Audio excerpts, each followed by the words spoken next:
The restaurant went silent the moment Nikosazana spoke. Not the polite kind of silence where people pause their conversations, but the kind where everything stops.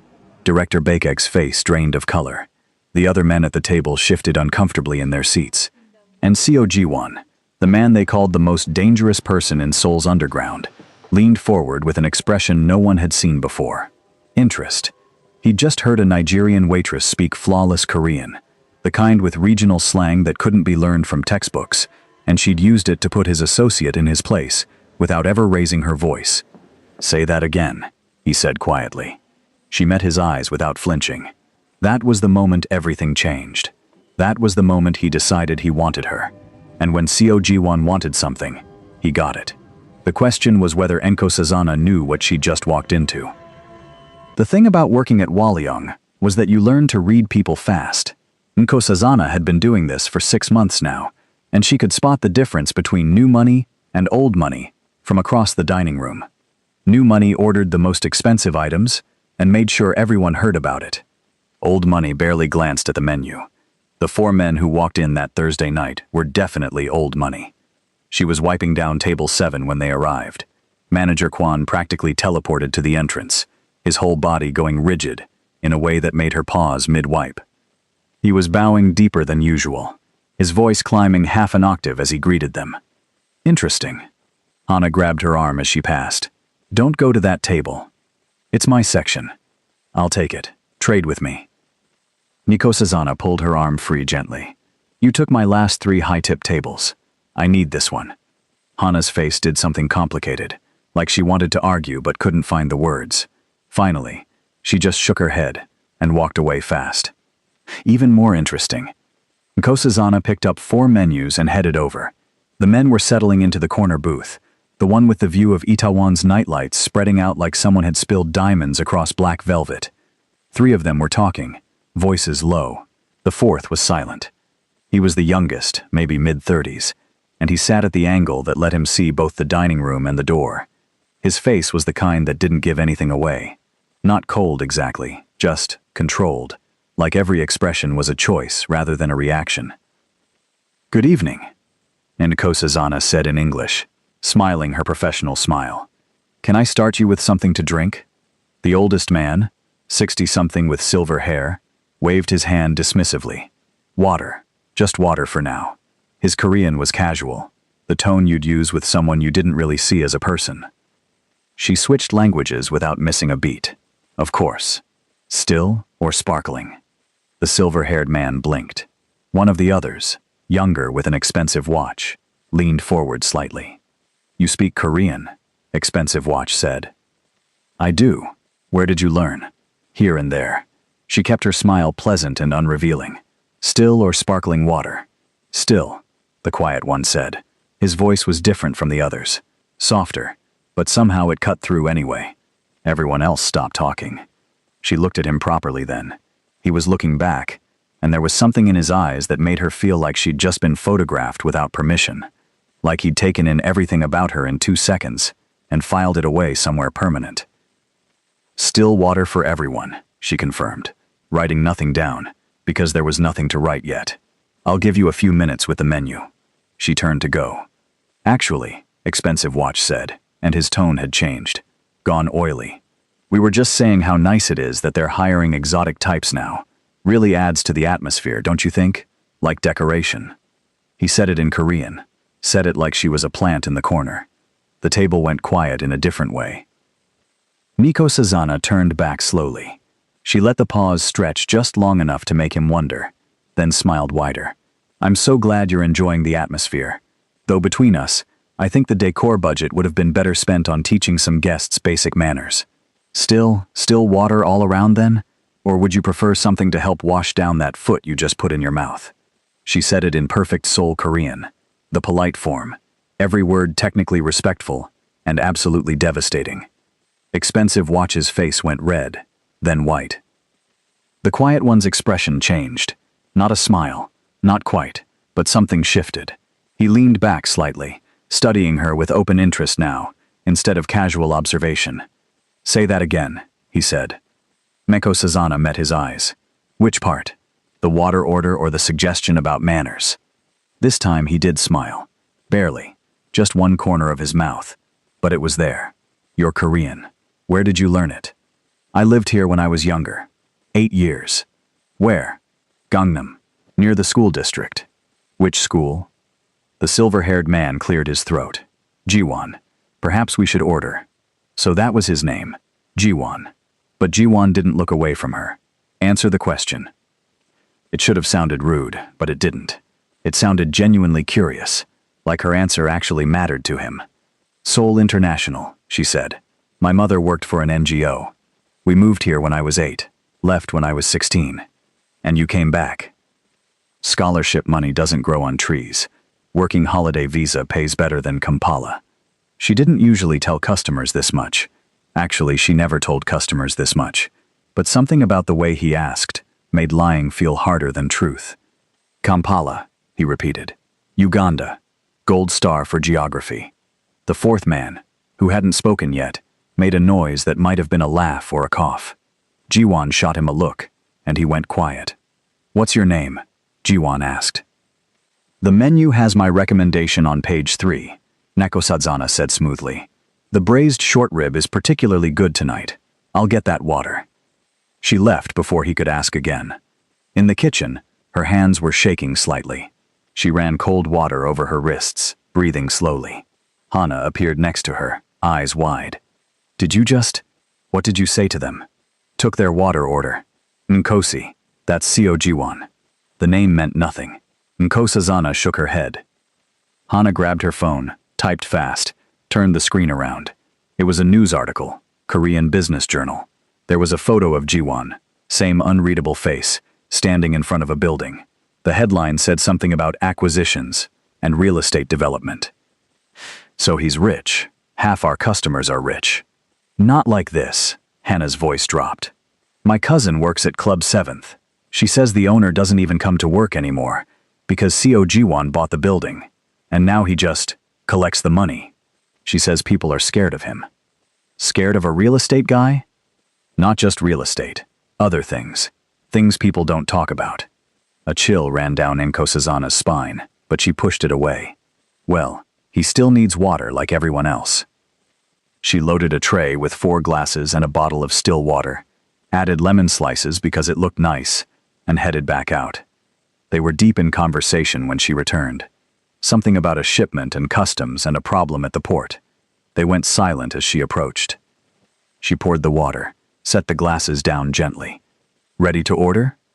Jiwon ordered for the table without asking the others. He did it the way someone who was used to making decisions did it, quick and certain. When he finished, he handed her the menu and their fingers brushed. Thank you, he said. Then, quieter, I apologize for Director Beck's rudeness earlier. She glanced at Expensive Watch, who was staring at the table like it had personally offended him. Apology noted, she said. Food will be 20 minutes. She walked away, feeling his eyes on her back the entire distance to the kitchen. If you're enjoying this story so far, do me a favor and hit that like button. Trust me, this is just getting started, and you're going to want to see where this goes. Now let's get back to it. The rest of service went smooth. She brought their food, refilled water, stayed professional.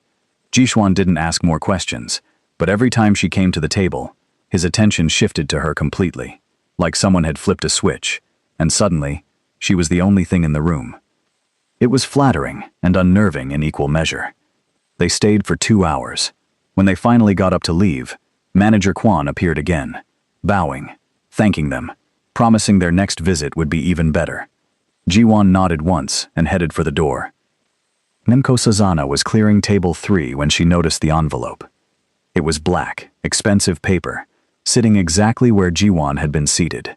Her name was written on it in Korean characters. Neat handwriting, confident strokes. Her heartbeat picked up. She looked around, saw Manager Kwan watching her with an expression she couldn't read.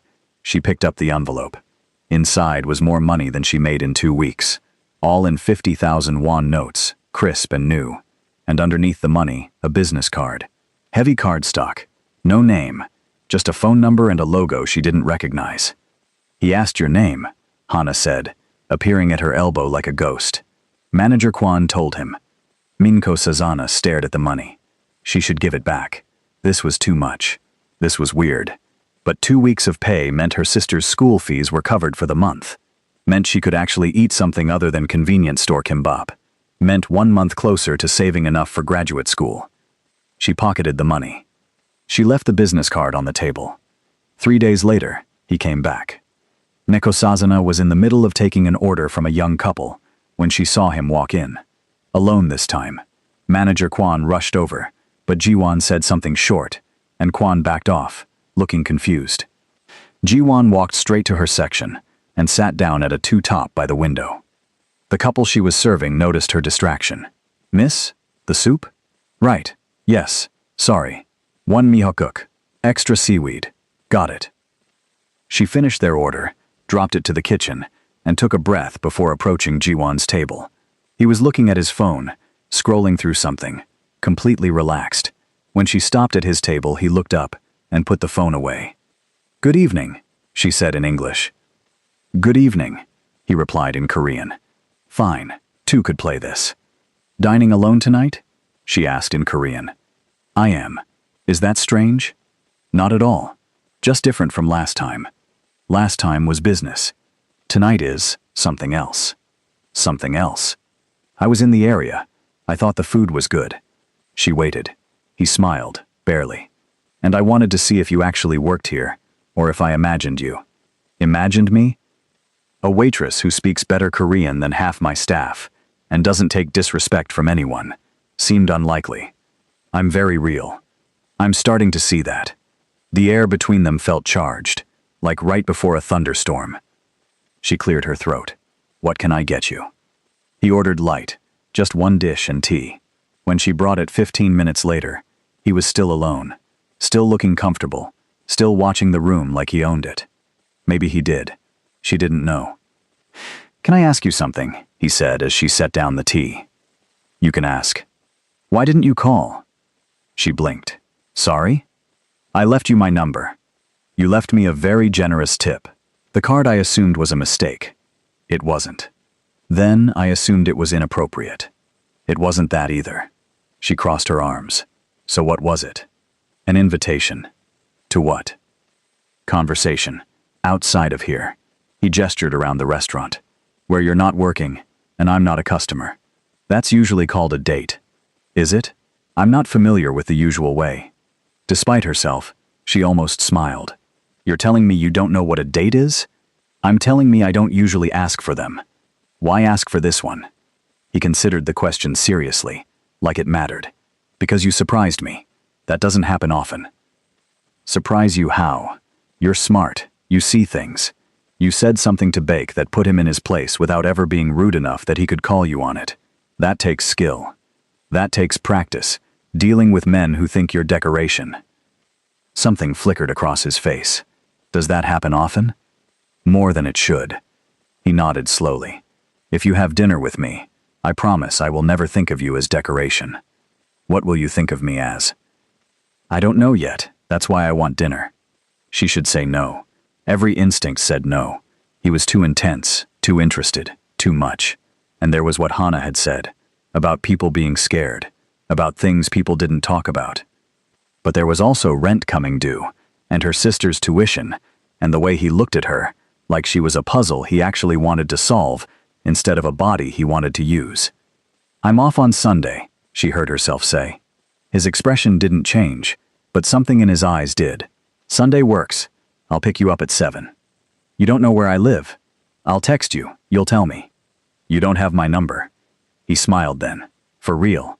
And it changed his whole face. Made him look younger, less controlled. "I left you mine. Seems fair that you leave me yours." Against her better judgment, against every warning bell, she told him.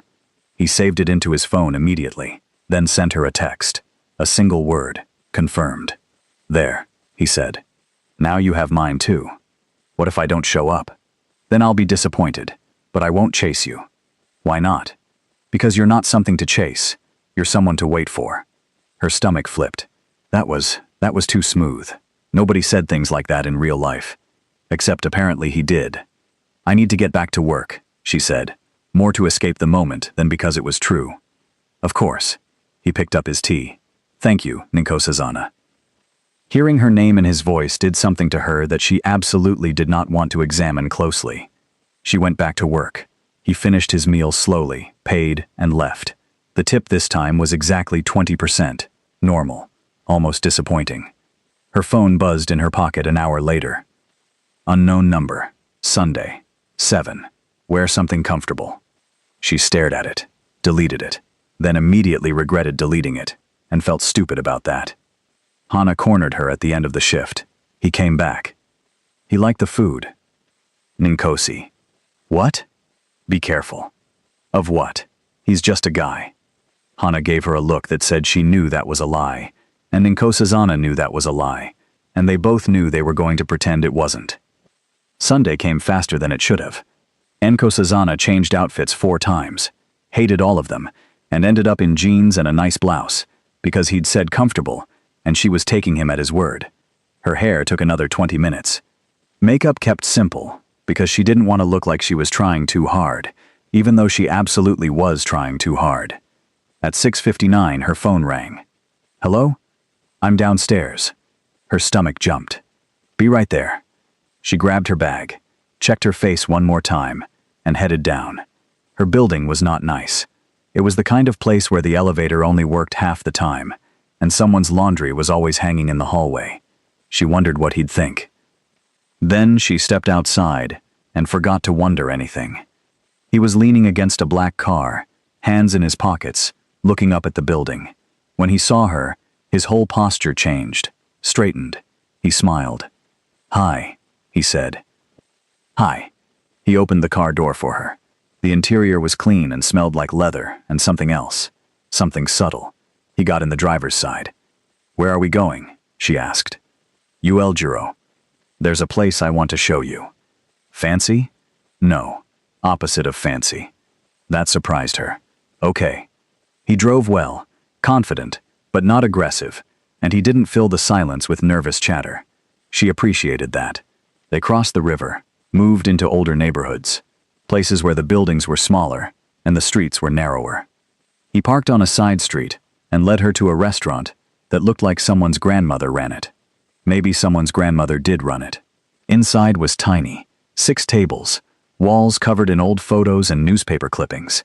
An elderly woman appeared from the back, and her face transformed when she saw Jiwon.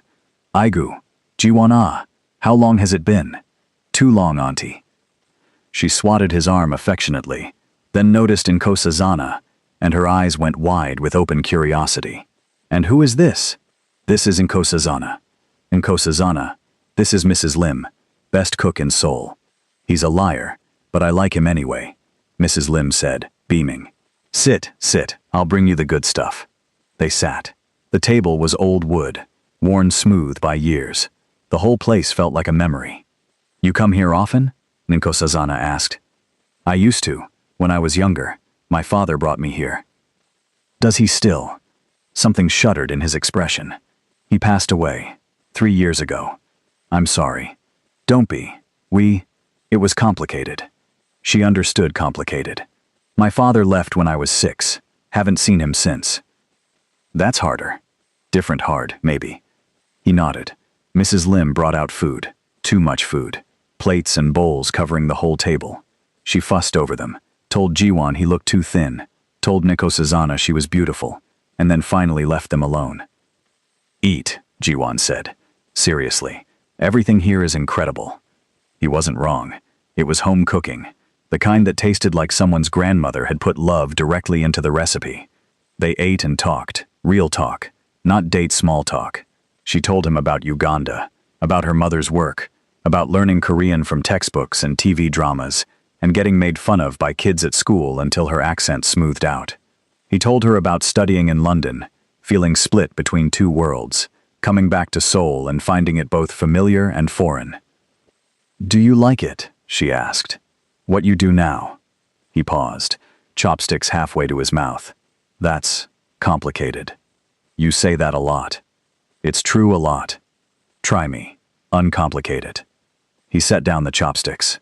I run my family's companies, plural. Real estate, hospitality, imports. It's successful. It's stable. And most days I'm not sure if I'm doing it because I want to, Or because I don't know how to do anything else? The honesty surprised her. Have you ever tried anything else? No. Why not? Because by the time I was old enough to want to, I was already too deep in. People depended on me. The business depended on me. It felt irresponsible to walk away. Irresponsible or impossible? He looked at her, really looked at her. You're very direct. Is that a problem? No. It's refreshing. Mrs. Lim brought out more food. They kept talking. She learned he liked jazz, hated action movies, read more than anyone she'd ever met. He learned she wanted to work in conflict resolution, that her sister was her favorite person in the world, that she missed Uganda, but loved Seoul in a different way. 2 hours disappeared. When they finally left, Mrs. Lim hugged Jiwon and whispered something in his ear that made him smile. She hugged Nkosazana too, told her to come back soon. In the car, Nkosazana felt warm and full and confused. Thank you, she said. That was really nice. It was. He started the engine but didn't drive yet. Can I ask you something? Sure. Why did you say yes to tonight? She thought about lying, decided against it. Honestly, part of me was curious. Part of me liked the attention. And part of me really needs the distraction from worrying about rent. Honest. You asked. I did. He pulled out into traffic. For what it's worth, I'm glad you said yes. Even though my reasons were shallow, your reasons were human. I appreciate human. They drove in comfortable silence. When he pulled up to her building, he got out and opened her door again. I'd like to do this again, he said. Yeah? Yeah. Okay. Okay? He sounded surprised, pleased. Don't make me take it back. He laughed, an actual laugh, and it was the best sound she'd heard all night. Good night, Nkosazana. Good night, Jiwon. She went inside, climbed the stairs, got to her apartment and leaned against the door. Her phone buzzed. Jiwon, thank you for tonight. She smiled at her screen like an idiot and texted back. Nobasuan, thank you for the food coma. Jiwon, Mrs. Lim doesn't believe in portion control. I noticed. I'm going to be eating leftovers for a week. Jiwon, she packed you leftovers? Nkosazana, she packed me enough leftovers to feed a small army. Jiwon, that means she likes you. Nkosazana, how can you tell? Jiwon, she only does that for family. Her heart did a small flip. She set down the phone, tried to be normal about it, failed completely. The next morning at work, Manager Kwon pulled her aside. You're seeing CO Jiwon, he said. Not a question.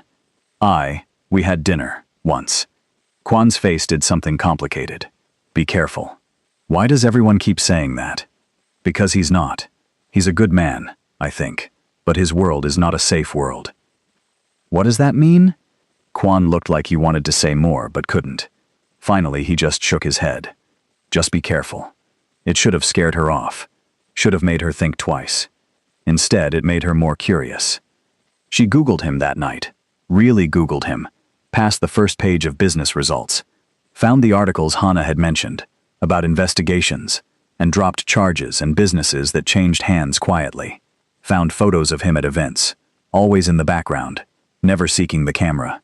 Found an old interview from a business magazine where he talked about legacy and responsibility and made it all sound very noble and very heavy. Found one photo, years old, of him with an older man who had the same eyes. His father, probably. Both of them unsmiling. She fell asleep, thinking about what kind of person grew up in that world and came out the other side, still capable of laughing at portion control jokes. He texted her the next day, asked about her week. She answered. It became a pattern. Good morning texts, good night texts, random observations throughout the day. He sent her a photo of a bad English translation on a sign. She sent him one back. He liked terrible puns. She liked that he liked terrible puns. On Wednesday, he asked if she was free on Saturday. She was. He picked her up at 6 this time. Took her to a jazz club in Hanamdong, small and dark and intimate. The music was incredible. They didn't talk much, just listened. And when the set ended, he asked if she wanted to walk. They walked along the river. The city lights reflected on the water, doubled and shimmering. Can I tell you something? He said. Sure. I don't do this. Any of this. The dating, The texting, the normalcy. Why not? Because my life doesn't usually allow for it. There's always work, always some crisis, always someone who needs something. And the few times I've tried, it felt like playing a part instead of being myself. And this doesn't? He stopped walking, turned to face her. No, this feels real. You feel real. Her breath caught. Jiwon, I'm not trying to pressure you. I just wanted you to know, this matters to me. You matter to me. She didn't know what to say to that, didn't know how to hold something that big and fragile and true. So instead she stepped closer and kissed him. It was soft, careful, a question more than a statement. He answered by pulling her closer, one hand coming up to cup her face, gentle, like she was something precious. When they broke apart, he was smiling. So, he said, that was good. She laughed, smooth. I'm out of practice. Could have fooled me. They walked back to the car holding hands. It felt teenage and perfect. He drove her home. At her door, he kissed her again, longer this time, and when he pulled away, he looked dazed. Good night, he said. Good night. She floated up the stairs. Everything felt perfect. That should have been her first warning. The next 2 weeks felt like living in a different reality. Jiwon texted her every morning. Sometimes it was just good morning.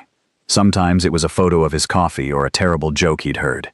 She found herself checking her phone more than she wanted to admit, smiling at her screen like an idiot, while Hana made faces at her across the restaurant. They saw each other 3 more times. Once for lunch at a noodle place in Myeongdong, where they had to share a table with strangers, and kept their knees pressed together under the table like teenagers. Once for a movie, some French film he wanted to see, and she fell asleep 20 minutes in, and woke up on his shoulder while he was still watching intently.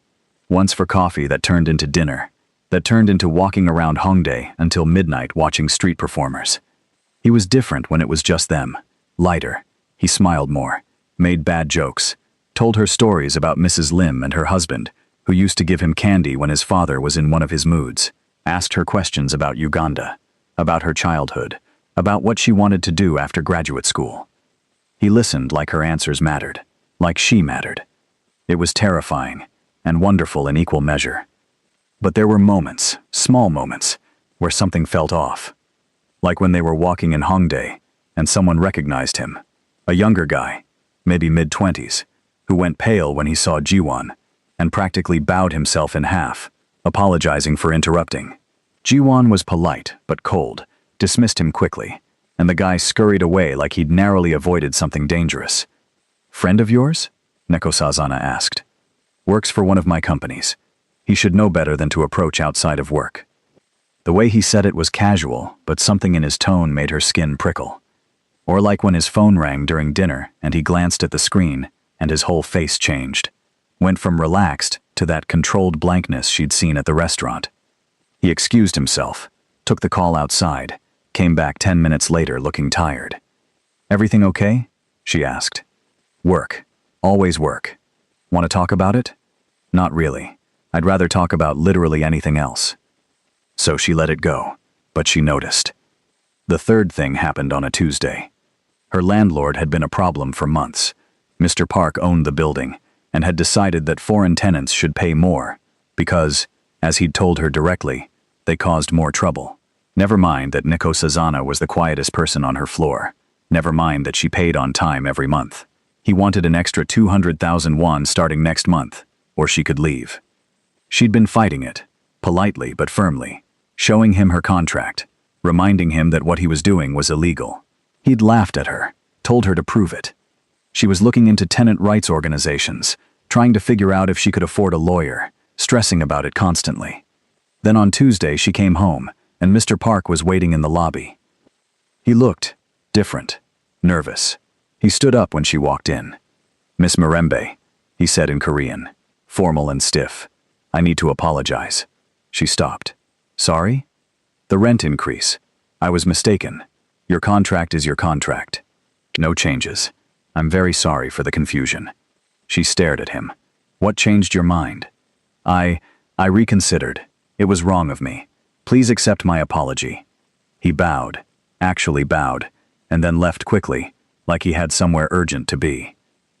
Miko Sazana stood in the lobby, feeling like she'd stepped sideways into a different universe. She texted Hana. Landlord just apologized and canceled the rent increase. Did I wake up in an alternate dimension? Hana. That's weird. Miko Sazana. Very weird. She didn't think much of it. Not right away. People change their minds. Maybe he'd talked to a lawyer and realized she was right. Maybe his conscience caught up with him. But then on Thursday, her phone bill was wrong. As in, she went to pay it, and the amount due was 0. When she called the company, they said there had been a credit applied to her account. When she asked from where, the person on the phone said it was from a corporate partner program, but couldn't give her details. She hadn't signed up for any corporate partner program. That night she asked Jiwon if he knew anything about Korean phone companies doing random credits. Why? He asked. They were texting, late. Both should have been asleep. My bill got paid by someone and I don't know who. Jiwon. That's strange. Nenko Sazana. Right? Maybe an error in your favor. Don't question good luck. She wanted to believe that. She tried to believe that. But Friday morning manager Kwon pulled her aside again at work. You need to be careful, he said. You've said that before. I'm saying it again. Say it so Jiwon. He's not a bad man. But he's a powerful man. And powerful men solve problems in ways that create other problems. What are you talking about? Kwon looked around like he was checking for listeners. Your landlord, Park Min-ho. He came into some trouble this week. Business trouble. Someone bought the debt on his building. Now he's scrambling to keep everything clean, keep all his tenants happy, so the new owner doesn't have an excuse to push him out.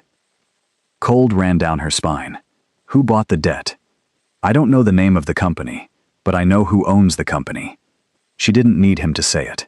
She finished her shift on autopilot, smiled at customers, took orders, brought food. Inside, she was spinning. When she got home, she opened her laptop and really looked. Not just a casual Google search, really looked.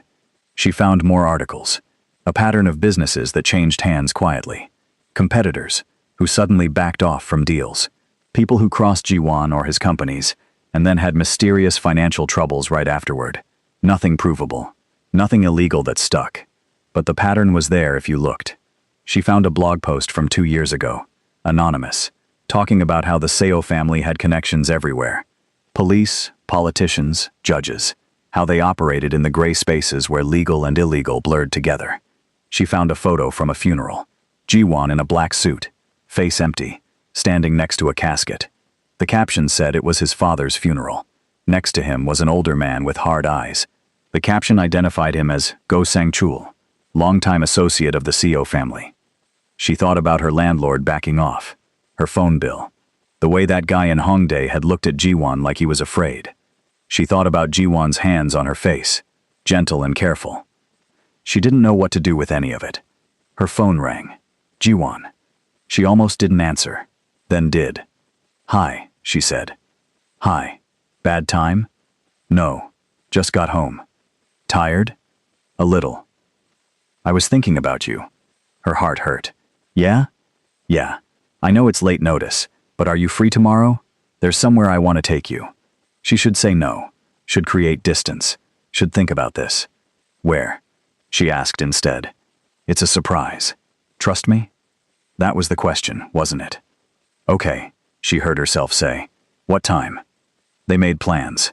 Hung up. She sat on her bed staring at nothing. Hana called 5 minutes later. Are you okay? Hana asked. Why wouldn't I be? Because you've been weird all day, and I know you well enough now to know when something's wrong. Nkosazana considered lying, decided she needed to say it out loud to someone. I think Jiwon fixed my landlord problem. Silence on the other end. Then, oh, yeah. Did you ask him to? No. I didn't even tell him it was happening. Then how did he know? That's what I'm trying to figure out. More silence. Nkosi, I like you, so I'm going to say this as a friend. Men like Seo Jiwon don't do things for free. Even good things. There's always a price. You think he wants something from me? I think he wants you, and I think he's used to getting what he wants. After they hung up, Miko Sazana couldn't sleep. She lay in bed watching the ceiling, thinking in circles. By morning, she'd made a decision. She was going to ask him directly. No dancing around it. If this was going to be anything real, she needed the truth. He picked her up at 10. He was wearing jeans and a t-shirt, more casual than she'd ever seen him. He looked younger, happy to see her. "Where are we going?" she asked, as she got in the car.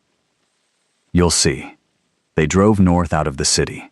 The buildings got shorter, the spaces between them wider. After 40 minutes, they pulled into a small town, the kind where everyone probably knew everyone. He parked near a hiking trail. "We're hiking?" she asked. "Just a short walk. There's something at the top I want to show you." The trail was easy, winding up through trees. They walked side by side, and he pointed out birds, told her the names in Korean and English both. They talked about nothing important: the weather, the city, whether convenience store coffee was actually getting better, or if they'd just gotten used to it. At the top was a clearing with a view of the valley. It was beautiful, green and gold and sprawling. "My mother used to bring me here," Ji-won said quietly. "When I was young and everything felt too big, she'd say if I could see things from far away, they wouldn't seem so overwhelming up close." "Did it work?" "Sometimes." They sat on a bench someone had built there. The view really was incredible. "Can I ask you something?" Nico Sazana said. "Of course." "Did you do something about my landlord?" He went very still. "What makes you think that?" He changed his mind, very suddenly, right after I told you about the problem. Ji-won looked out at the valley. "Would it bother you if I had?" "That's not an answer. It's an honest question." She thought about it. "I don't know. Maybe. Probably. Yes." "Why?" "Because I didn't ask you to. Because I don't know what it means that you did. Because it feels like I'm not in control of my own life if you're solving problems I didn't ask you to solve." He nodded slowly. "That makes sense. So did you." He turned to look at her. His eyes were serious, searching her face. "Yes." Her stomach dropped, even though she'd known. Hearing him say it was different. "Why?" she asked. "Because he was taking advantage of you, and it wasn't right. People take advantage of people all the time. You can't fix everyone's landlord problems. I don't want to fix everyone's problems. I wanted to fix yours." "Why?" "Because I care about you. Because I have the ability to help, and I wanted to use it. Because the idea of you stressed and worried about rent when I could make it go away with one phone call felt wrong." She stood up, needing to move, walked to the edge of the clearing. He stayed on the bench. "What else?" she asked. "What do you mean? What else did you do? The phone bill?" Pause. "Yes." "What else?" "Nothing else." "Ji-won, I'm serious. Those two things, that's it." She turned around. "How did you even know about the landlord?" "I didn't tell you." He had the grace to look uncomfortable. "I asked someone to make sure you were okay. Safe. After we started seeing each other, they mentioned the landlord was harassing you. You had someone check on me. Not like that. Not spying. Just making sure nothing was going to hurt you. That's literally spying. That's protection. I didn't ask for protection." "I know." He stood up. "And I'm sorry. I should have asked. I should have told you. I'm not good at this. At normal. In my world, you see a problem. You fix it. You care about someone. You protect them. I didn't think about how it would feel from your side." She wanted to be angry. Part of her was angry. But part of her also heard the truth in what he was saying. He genuinely didn't see anything wrong with it. "You can't just fix my life without telling me," she said. "I know that now. And you can't have people watching me." "They're not watching you. They were making sure you were safe. There's a difference." "Not to me, there isn't." He walked over to her, stopped a few feet away, close but not touching. "Tell me what you need. I'll do it. I need you to stop solving problems I don't ask you to solve." "Okay. And I need you to tell me the truth about who you are and what you do." His jaw tightened. "That's complicated." "Then uncomplicate it." They stared at each other. The valley spread out behind them, beautiful and indifferent. "My family business isn't entirely legal," he said finally. "We own legitimate companies, real ones. But some of what we do exists in the spaces between legal and not. Import and export that doesn't always follow regulations. Clubs that pay off inspectors. Real estate deals that involve pressure and leverage. My father built it. I inherited it. And I've spent the last 3 years trying to make it cleaner, while not losing everything he built. Why? Why make it cleaner? Why keep it at all? If it's not what you want, why not just walk away? Because hundreds of people work for me. Because walking away means those people lose their jobs. Because the ones who would take over if I left are worse than me. Because it's not that simple. It could be. In theory, maybe. In practice, no. She sat back down on the bench. He sat next to her, keeping distance between them. I scare you, he said, not a question. A little. A little. Do you want to stop seeing me? Did she? That was the question. The smart answer was yes. The safe answer was yes. No, she said. He looked at her, surprised. No? Not yet, anyway. But I need you to be honest with me. Always. Even when it's complicated. I can do that. And no more fixing things without asking me first. That one's harder, but I'll try. Despite everything, she almost smiled. You'll try? I'm being honest. It's going to be hard for me not to want to help you, but I'll try to ask first. That's all I'm asking. He reached over slowly, giving her time to pull away. She didn't. He took her hand. I don't want to lose this, he said quietly. Whatever this is, I don't either. So where does that leave us? Figuring it out as we go? I can work with that. They sat there holding hands, looking at the valley. It should have felt resolved. It didn't. But it felt like a start. On the drive back, he asked about her sister. Nkosazana told him about Akinyi, how she was smart and funny, and wanted to be a doctor, how their mother was working 3 jobs to keep her in school, how Nkosazana sent money every month, and it still somehow wasn't enough. The school system there is complicated, she explained. Expensive, and there are always fees they don't tell you about until suddenly your sister can't take exams because some administrator decided you owe money you didn't know about. That sounds incredibly frustrating. It is, but it's worth it. She's worth it. He squeezed her hand. Didn't offer to help. She appreciated that more than he probably knew. They got back to Seoul as the sun was setting. He parked outside her building. Thank you for today, he said. For hearing me out. For not running. Thank you for being honest. Can I see you again? Yeah. Text me. He smiled, leaned over and kissed her softly. She kissed him back, and for a moment, everything else fell away. When she got upstairs, her phone buzzed. Jiwon, I meant what I said. I'll be honest with you, always. Ninko, good, because I'll know if you're not. Jiwon, how?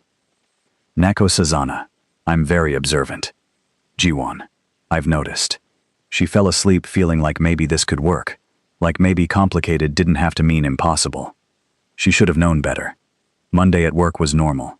Tuesday was normal. Wednesday she picked up a shift for another server and made good tips. Thursday she had lunch with Hana, and they talked about everything except Jiwon, which meant Hana was still worried, but being polite about it. Friday, everything fell apart. She was walking to work, running late because the bus had broken down, when a black car pulled up next to her. The back window rolled down. An older man looked out at her. 60-something, hard eyes, expensive suit. She recognized him from the photo she'd seen. Go Sang-chul. Miss Mirembe, he said in perfect Korean. May I have a moment of your time? Every instinct screamed run, but they were on a busy street in daylight, and he was being polite, and she didn't know what else to do. I'm late for work, she said. This won't take long, please. It wasn't really a request. She got in the car. The interior was leather and chrome. He sat across from her, hands folded in his lap, expression neutral. You're seeing Seo Jiwon, he said. Is that a question? An observation. He's quite taken with you. Is there a point to this conversation? The point is that you're a complication. Jiwon is at a delicate stage in his career. There are people watching him. Rivals. Law enforcement. Politicians who'd love to see him fail. And here he is, distracted by a foreign girl he met in a restaurant. The way he said foreign girl made her skin crawl. I'm not trying to distract him from anything. I'm sure you're not. I'm sure you're a very nice young woman. But intention doesn't matter. Result matters. And the result is that he's vulnerable because of you. Then maybe you should be having this conversation with him. I've tried. He won't listen. He's infatuated. It clouds his judgment. So what do you want from me? I want you to step back. For his sake. For your sake. This world isn't safe for outsiders. The less involved you are, the better for everyone. Does Jiwon know you're here? No. And I'd prefer to keep it that way. She looked at him directly. I appreciate your concern. But if Jiwon wants me to step back, he can tell me himself. Something flickered in Go Sung-chul's eyes. Surprise, maybe. Or respect. Hard to tell. You're braver than I expected. I'm not brave. I just don't like being told what to do by strangers. Fair enough. He gestured to the driver. The car pulled over. Think about what I said, please. I've served the CO family for 30 years. I know how this ends. And it doesn't end well for the girl. She got out of the car fast, heart hammering. It drove away smoothly, disappeared into traffic. She made it to work somehow, got through her shift somehow, smiled at customers and took orders and didn't scream.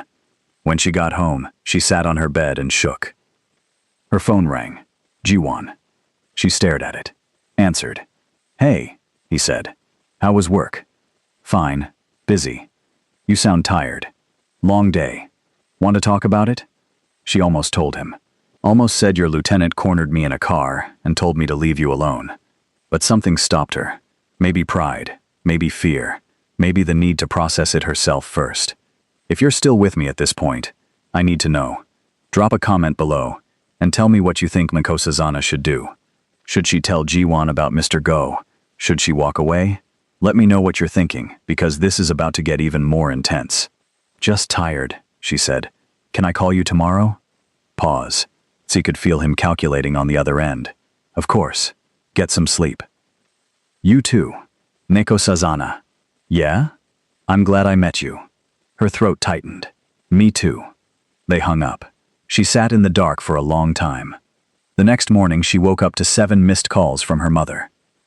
Her hands shook as she called back. Mom, what's wrong? Her mother's voice was tight with stress. It's Akinyi. The school. They're saying she can't take her final exams. What? Why? They're saying we owe fees. For lab equipment and library funds, and I don't even know what else.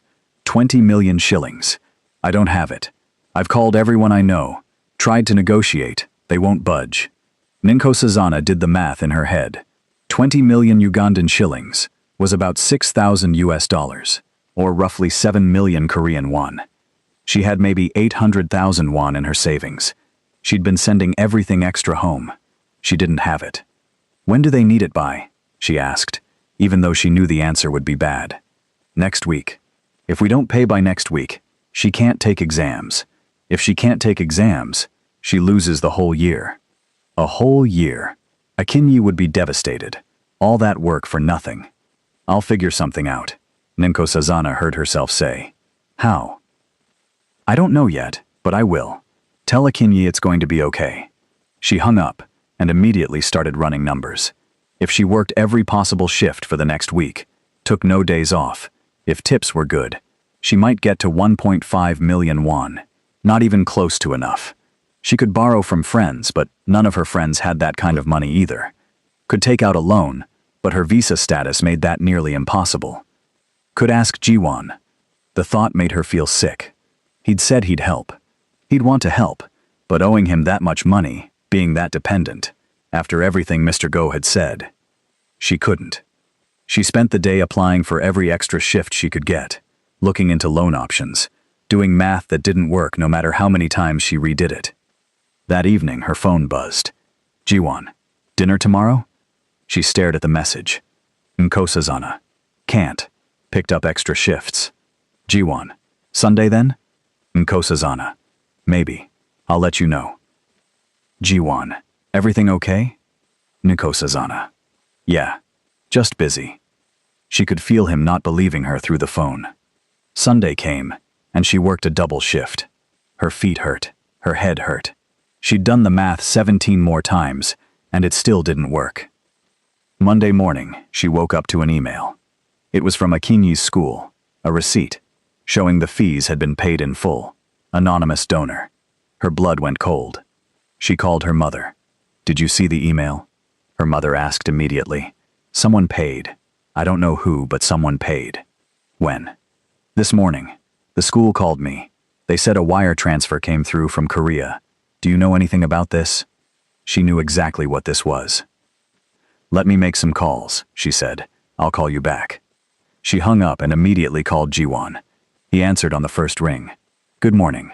Did you pay my sister's school fees? Silence. Jiwon, did you? Yes. She couldn't breathe. How did you even know about that? You were stressed, distant. I asked someone to find out if there was a problem. They found out about the school. I made a phone call. You said you would ask me first. I know. You said you wouldn't do this. I know. Then why did you? His voice was quiet. Because I couldn't stand the idea of you hurting when I could fix it. It wasn't yours to fix. I know that too. She was shaking, furious and grateful, and terrified all at once. You can't keep doing this. You can't keep making decisions about my life. I'm sorry. Sorry isn't enough. This is exactly what Mr. Go warned me about. She regretted it the second she said it. What? His voice went sharp. What did you just say? She closed her eyes. Nothing. Miko Sazana, what did Go Sungchul say to you? It doesn't matter. When did you talk to him? She didn't answer. When? Friday. He pulled up next to me in a car. She heard something crash on his end. He did what? He said I was a distraction, that I should step back for your sake. And you didn't think to tell me? I was going to. When? I don't know. I needed to think. About what? About whether his threat was valid? It wasn't a threat. It was concern. It was absolutely a threat. His voice was cold now. That controlled blankness from the restaurant. Did he touch you? No. Did he threaten you directly? No. He was polite, but the message was clear.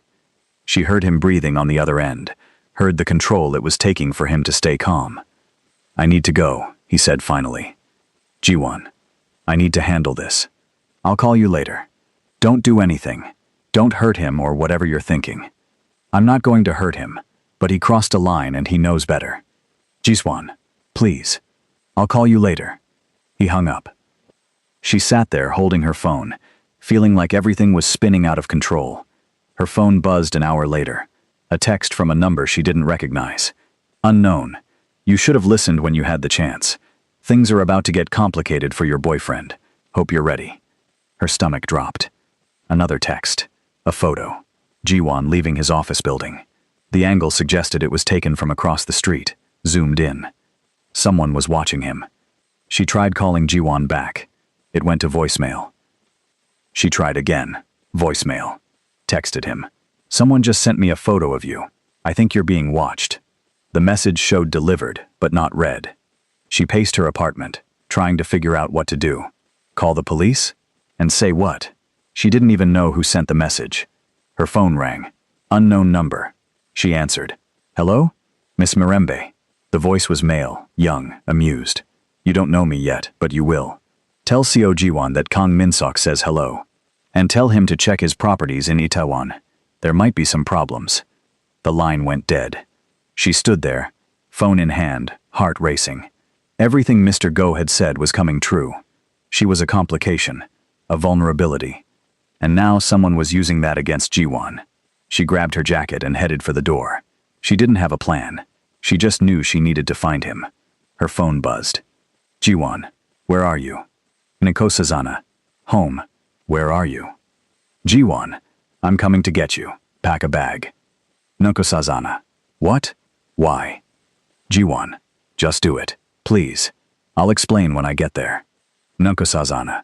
Jiwon, you're scaring me. Jiwon, I know, I'm sorry. But you're not safe at your apartment right now. Trust me, please. She looked around her small room, at her normal life, and felt it slipping away. Outside, tires squealed. A car door slammed. Someone knocked on her door, hard and fast. Her blood went cold. The knocking came again, louder. Ninkosazana's heart hammered against her ribs. She looked at her phone. Jiwon's last message said he was coming to get her, but this was too fast. He couldn't be here yet. Ninkosazana. Jiwon's voice came through the door. It's me. Open up. Relief and confusion hit her at the same time. She opened the door. He was there, slightly out of breath, like he'd run up the stairs. Behind him was another man, younger, built like he spent his life in a gym. "Pack a bag," Jiwon said, walking in past her. "Just essentials. We need to leave now." "What's happening?" "Kang Min-seok is making moves. He knows about you. He's using you to get to me." "The guy who just called me?" Jiwon's face went hard. "He called you?" "2 minutes ago. Said to tell you hello, and something about problems with your properties in Itaewon." Jiwon pulled out his phone, dialed fast. "Check the Itaewon locations. All of them. Yes, now." He hung up, looked at her. "What else did he say?" "Nothing. Just that." Then he hung up. "Did he threaten you?" "Not directly, but someone texted me a photo of you leaving your office, like they'd been watching." The other man, the quiet one by the door, spoke up. "We should move, if they know where she lives." Jiwon nodded. "Ninko Sazana, please, pack a bag." She wanted to argue, wanted to say she could handle herself, but the look on his face stopped her. This wasn't him being controlling. This was genuine fear. She grabbed her backpack, threw in clothes, her laptop, charger, passport. 30 seconds. Ready. They went down the back stairs, fast and quiet. The gym guy went first, checking corners like he expected someone to jump out. They got to the car, a different one than Jiwon usually drove. She got in the back with Jiwon. Gym guy drove. "Where are we going?" she asked. "Somewhere safe." "That's not an answer." "My place. 24-hour security. Cameras. No one gets in without clearance." She should have felt afraid. Maybe she did, but mostly she felt angry. "Tell me everything," she said. "Right now. No more protecting me from information. If I'm in danger, I deserve to know why." Jiwon looked at her, then nodded. "Kang Min-seok runs operations south of the river. Clubs, gambling, some other things. We've been competing for the same properties, same territory. 3 months ago, I outbid him on a building in Gangnam. He took it personally." So this is business." "It was business. Then he found out about you. Now it's personal for him too. He thinks if he can get to you, he can leverage me, make me back off." "And will you? Back off? If he threatens me, will you give him what he wants?" Jiwon's jaw tightened. "I'll give him whatever he wants if it keeps you safe." "That's the wrong answer." He looked at her sharply. "Excuse me? If you give him what he wants, you lose. He wins. And then what? He knows I'm a weak spot. He'll use that again. And again. You can't negotiate with someone who's willing to hurt innocent people. So, what do you suggest?" She hadn't expected him to actually ask. "I suggest you stop treating me like something fragile you need to hide away. I suggest we figure out what he actually wants, and find another way to give it to him. Or, take away his ability to want it." The gym guy, still driving, made a sound that might have been a laugh. Jiwon stared at her. "You want to help. I want to not be helpless." "There's a difference." Something shifted in his expression. Not quite a smile, but close. "Okay. Okay? Okay. We'll figure it out together." They got to his building. Underground parking. Elevators that required a key card. His apartment was on the top floor. When the doors opened, she stepped into a space that was beautiful and cold at the same time. All clean lines and expensive furniture, and not much that looked personal. Except, on the kitchen counter, a bag from Mrs. Lim's restaurant. On the coffee table, a book in English, the same one she'd mentioned liking last week. In a frame on the shelf, a photo she hadn't seen before. Him and his mother, both smiling, somewhere with trees and sunlight. "Make yourself comfortable," he said. "Are you hungry?" "I'm too stressed to eat." "Try anyway. You'll feel better." He heated up food from Mrs. Lim's bag, set it out on the counter. She picked at it. He was right. She did feel slightly better. His phone rang. He answered, listened, his face getting darker. "How bad?" "Okay. No. Don't engage. Just document everything and pull back." "Yes. Call me in an hour." He hung up. "Kang set fire to one of my clubs in Itaewon," he said flatly. "Small fire. Contained fast. But the message is clear. Is anyone hurt?" "No. It was closed, being renovated. But if it had been open..." He didn't finish the sentence. Nikosazana set down her chopsticks. What does he actually want? Like, end goal? The Gangnam property. And for me to stay out of his territory. What's the property worth? To me or to him? Both. To me, it's strategic. Good location, high rent potential, clean investment. To him, it's personal. Proof he can't be pushed around. So it's ego. Mostly. She thought about it. What if you gave him the property but made it worthless? Jiwon tilted his head. Explain. You said it's valuable because of location and rent potential. What if the location suddenly had problems? What if tenants didn't want to be there anymore? What if permits got held up? What if it became more trouble than it's worth? That would take time. And connections. Do you have connections? He almost smiled. A few. Then use them. Not to hurt him. To make the thing he wants not worth wanting. The gym guy, who'd been standing silently by the door, spoke up. That could work. Make it a poisoned prize. Jiwon looked at her with something like wonder. You're terrifying. You know that? I'm practical. There's a difference. He pulled out his phone, started making calls. She listened to him work, watched him shift from the person who'd been scared for her to the person who ran an empire. It was impressive and slightly intimidating. An hour later, he had a plan. 3 city inspectors who owed him favors would find code violations at the property. A journalist he knew would write about the neighborhood's upcoming rezoning that would limit commercial use. 2 of the current tenants would suddenly decide not to renew their leases. Within a month, the property would be a headache instead of a prize. And Kang? She asked. Once the property is worthless, I'll offer him a deal. He can have it. No fight. But he backs off everything else. Will he take it? If he's smart. If he's not, we have other options. Non-violent options? Jiwon looked at her. Non-violent options. She believed him. His phone rang again. He glanced at the screen, and his expression went cold. Go Sang-chul, he said. Then to her, I need to take this. It won't be pleasant. Take it. I'm not going anywhere. He answered. Put it on speaker. Jiwon. Mr. Go's voice was calm, controlled. I heard about the Itaewon fire. I'm handling it. Are you? Because from where I'm sitting, it looks like Kang is escalating and you're distracted. I'm not distracted. I'm solving the problem. By hiding the girl in your apartment. That's not solving anything. That's making yourself more vulnerable. Jiwon's hand tightened on the phone. You don't get to talk about her. Someone has to. You're thinking with your heart instead of your head. My head is fine, and my heart is none of your business. Everything about you is my business. I've kept this family safe for 30 years. I won't watch you destroy it for some woman you barely know. Menkosana had heard enough. She walked over, took the phone from Jiwon's hand before he could stop her. Mr. Go, she said clearly. This is Enkosana. We met in your car last week. Silence on the other end. Then, Miss Mirembe, this conversation doesn't concern you. It absolutely concerns me, since you're talking about me. So let me be very clear. I'm not some fragile thing that's going to break under pressure. I'm not a distraction, and I'm not going anywhere. You don't understand what you're involved in. Then explain it to me. Use small words if you need to. She heard what might have been a surprised laugh.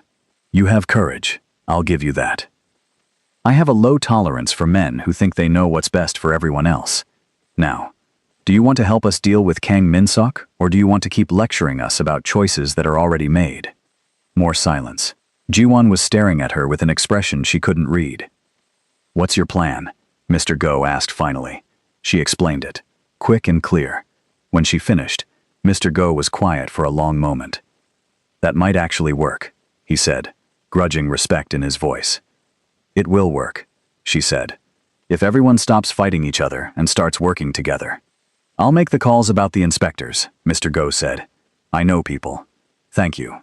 Don't thank me yet. And Miss Mirembe? Yes? I was wrong about you. I'm sorry.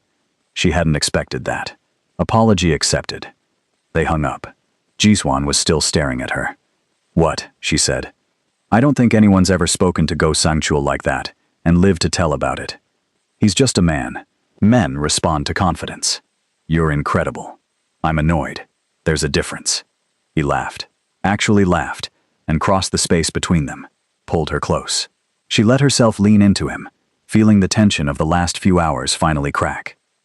"I'm sorry," he said quietly. "For the school fees. For not asking. For all of it. I'm still mad about that. I know. But I understand why you did it. Does that mean you forgive me? It means I'm working on it. Ask me again later." He kissed the top of her head. Fair enough. They spent the night planning. Mr. Go called back with updates. The gym guy, whose name turned out to be Minho, ordered food. Other people called, reported in, took instructions. She watched Jiwon coordinate everything like a general moving pieces on a board. Around midnight, exhausted, she fell asleep on his couch. She woke up covered with a blanket, sunlight streaming through the windows. Jiwon was at the dining table with his laptop, on a call, speaking low. When he saw her awake, he wrapped up the conversation. "Morning," he said. "Coffee? Please." He brought her a cup, made exactly how she liked it. She didn't remember telling him how she liked her coffee, but apparently he'd been paying attention. "Updates?" she asked. The inspectors found violations. The journalist published the rezoning article an hour ago. 2 tenants gave notice. Kang's people have been calling around asking questions. They're starting to realize the property isn't as valuable as they thought. So now what? Now we wait. Let it sink in. Then I make the offer. And if he doesn't take it, then we move to plan B. Which is? Still working on that part. She sipped her coffee. "Can I ask you something?" "Anything. After all this is over, after Kang is handled, what happens with us?" He set down his cup. "What do you want to happen?" "I want normal. As much as normal as possible. I want to go to work and save money, and apply to graduate school. I want to see you without worrying that someone's going to use me to hurt you. I just want to breathe. I want that too. Can you have it? In your world?" He was quiet for a moment. "I don't know, but I want to try. For you, I want to try." "Not for me, for you. For both of us then." Her phone rang. Her mother. "I should take this," she said. "Of course." She walked to the window, answered. "Hi, Mom. Nikosi, where are you? I've been trying to call." "I'm safe. I'm with a friend." "What's wrong?" "Nothing's wrong. I wanted to thank you. For the school fees, however you managed it." Guilt twisted in her stomach. "Mom, I know you didn't have the money. I know someone helped you. I'm not going to ask who or how. I just want you to know that Akinyi took her exams. She thinks she did well, and that's because of you." Tears pricked her eyes. "It wasn't just me. Maybe not, but you made it happen. You always make things happen. I'm so proud of you." She had to sit down. "Thanks, Mom. Are you really okay? You sound tired." "Just a long week. But I'm okay. I promise." They talked for a few more minutes. Normal things, family things. When she hung up, Jiwon was watching her. "Your sister did well on her exams," he said. "Not a question." "Yeah. I'm glad. Jiwon, I know. You're still working on forgiving me. But I'm still glad." Despite everything, she smiled. 2 days later, Jiwon made the offer to Kang Min-suk. She wasn't there for the actual meeting, but she heard about it after. Jiwon met him in a neutral location, a hotel lobby, public and safe, laid out the situation. Kang could have the Gangnam property, free and clear, no competition. In exchange, he'd back off the Itaewon territory and leave Jiwon's people alone. Kang had apparently laughed, said it was a trick. Jiwon showed him the inspection reports, the news article, the tenant notices. Showed him exactly how much of a headache the property was about to become. Kang stopped laughing. He took the deal. Just like that, it was over. Nico Sazana moved back to her apartment that weekend. Jiwon didn't want her to. Wanted her to stay where it was safe. But she insisted. She needed her space back. Needed to feel like her life was hers again. He understood. Drove her home himself. Carried her bag up the stairs. Kissed her goodbye at the door like a normal boyfriend doing normal things. "Dinner tomorrow?" he asked. "I have a shift until 9. After then, I'll be tired. We'll do something low-key. Mrs. Lim's?" She smiled. Okay. He kissed her again, softer this time, and left. She went inside and stood in her small apartment, and felt like she could breathe properly for the first time in weeks. Life went back to something like normal. She worked at the restaurant, saved money, started looking at graduate programs for real, instead of just dreaming about them. Saw Jiwon 3 or 4 times a week, sometimes more. He was trying, she could tell, trying to be normal, to give her space, to ask before solving problems. He wasn't perfect at it. Old habits were hard to break. But he was trying. 2 months after the Kang situation, she came home to find a letter waiting for her. Official looking, university letterhead. She opened it with shaking hands. Acceptance to the graduate program at Seoul National University. Full scholarship, starting next semester. She read it 3 times to make sure it was real. Then she called Jiwon. "I got in," she said when he answered. "Got in where?" "SNU. Graduate program. Full scholarship." She heard his sharp intake of breath. "Nikosazana, that's incredible. Congratulations." "Thank you. We should celebrate.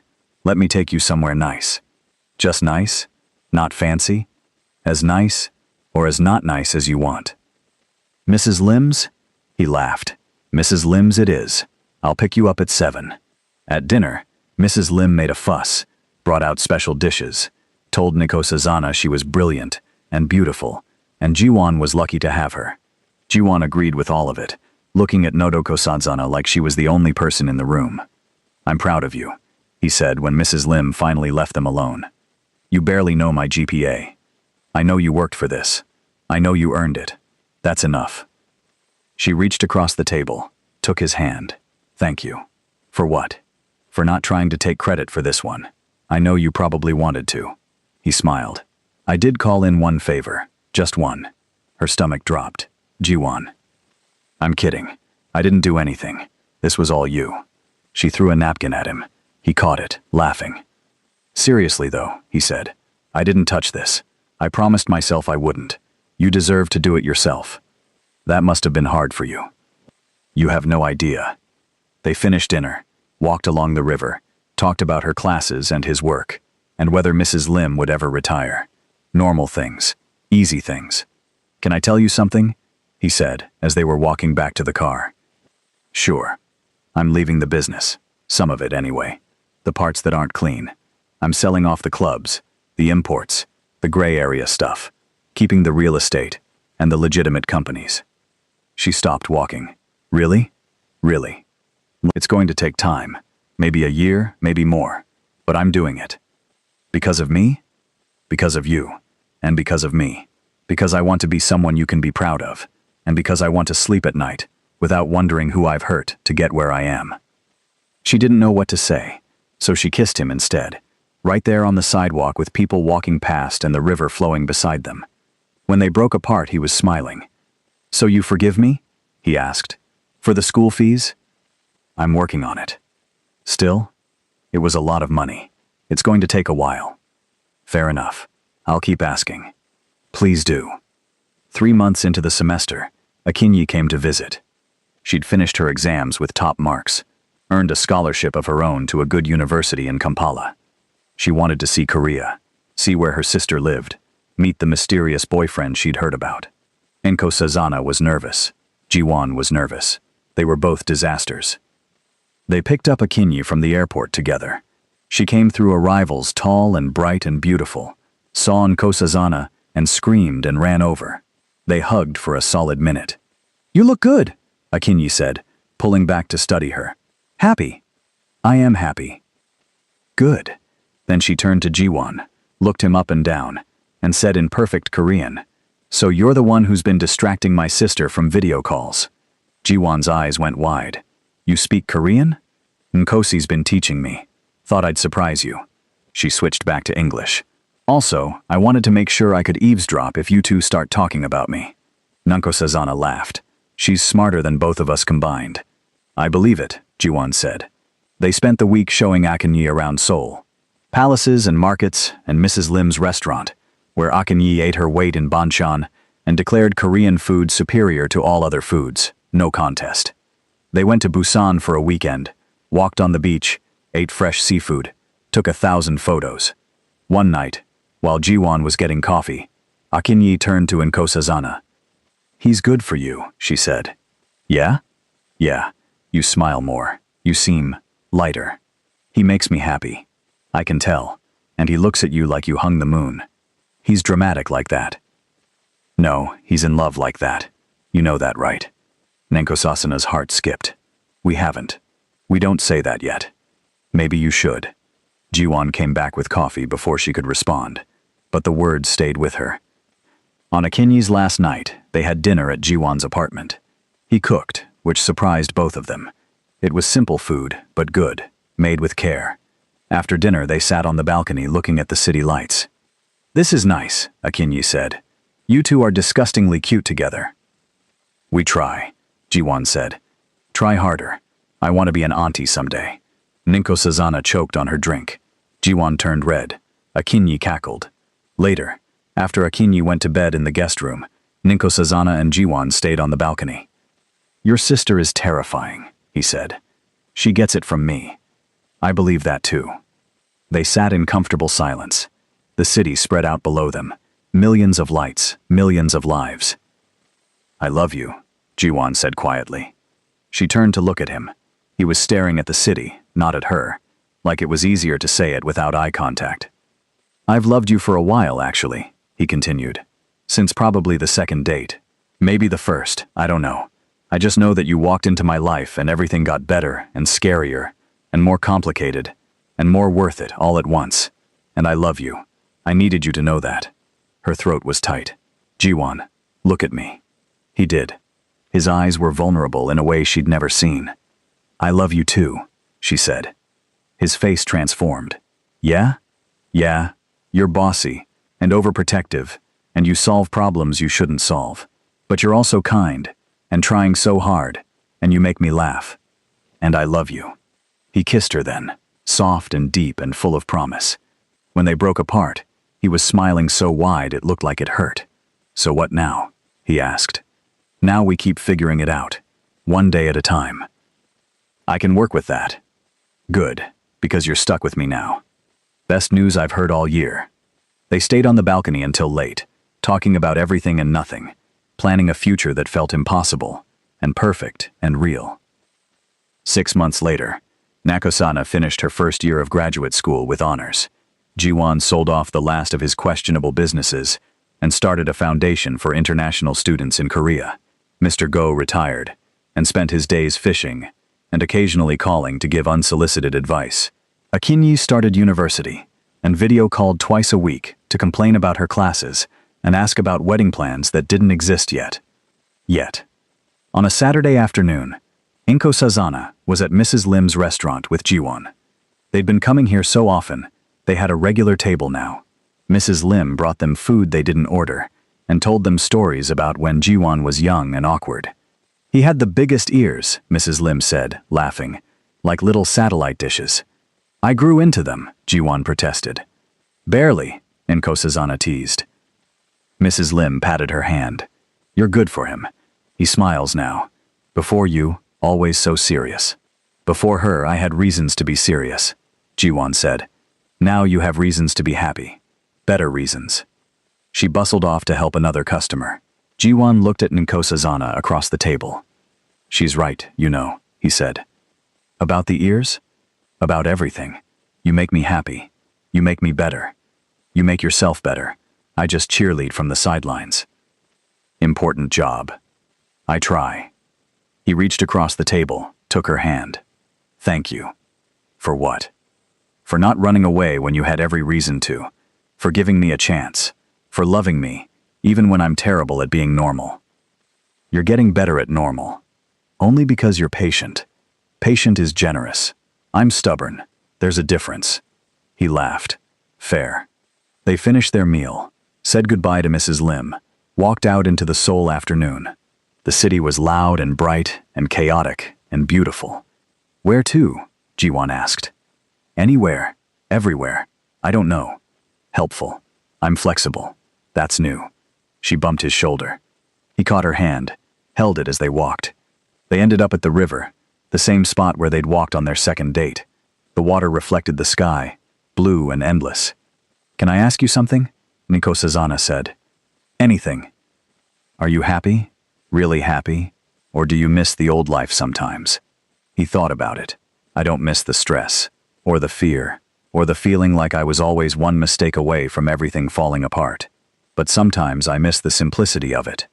Everything was clear. Now nothing's clear, but everything's better. Does that make sense? Perfect sense. What about you? Are you happy?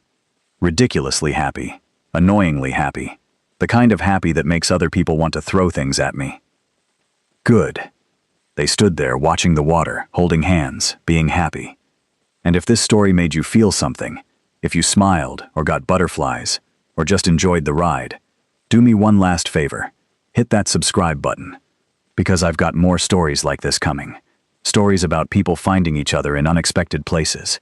About love that's complicated and real, and worth fighting for. So subscribe. Leave a comment telling me what you thought, and I'll see you in the next one. Thanks for being here. Somewhere in the city, in a small restaurant in Ueljiro, Mrs. Lim was telling her husband that she'd known from the start those two were meant for each other. In Uganda, Akinyi was texting her sister, asking when the wedding was happening. In a high-rise in Gangnam, Mr. Go was looking at photos of his grandchildren and thinking maybe retirement wasn't so bad after all. And on the banks of the Han River, two people who'd found each other against all odds stood together, watching the water and planning a future that was theirs to build. Not perfect, not simple, but real. And that was enough.